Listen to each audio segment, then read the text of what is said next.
We now turn to Yorghos Remvikos from the University of Versailles, Saint-Quentin-en-Yvelines, heading a team focused on sharing knowledge and uncertainties with stakeholders. Yorghos, why does this focus form part of the project? What is it that you aim to do?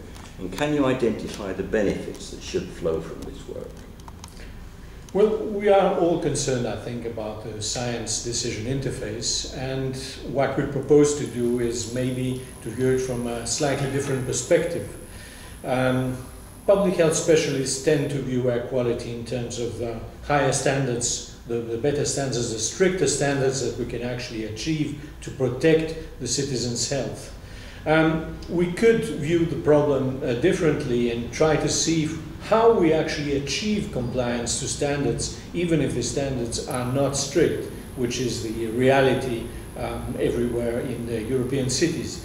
And are there uncertainties about the efficacy of the different measures that are being applied to improve air quality? So that is part of our contribution, which I think is clearly relevant to the Aphekom problem, the Aphekom project. So there's a number of questions that we would like to ask. For instance, should we extend the debate to other professionals beyond the public health?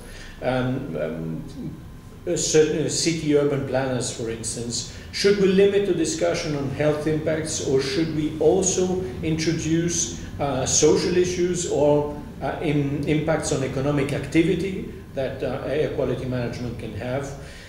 Is a debate about the form that the city of the future will take, or sustainable mobility? Are these questions relevant to the Aphekom project? These are some of the questions that we would like to ask and share with the stakeholders in the way we frame the problem. We want to use local case studies dealing with air quality management because these are more easy to gather the people, the actors of the air quality which are involved in them, and try to see if we can reveal the arbitrage between different interests that the positions of the actors actually express, and whether we can reconcile multiple criteria about land use and urban planning beyond air quality, because these actually influence air quality. So what we try to do is produce a complex representation of the problem, shared with the actors, of course, that they can actually understand, which goes beyond a simple quantitative single-axis scale, because that doesn't fit the complex environmental issue that we are faced with. Yorghos, thank you for your comments. Thank you.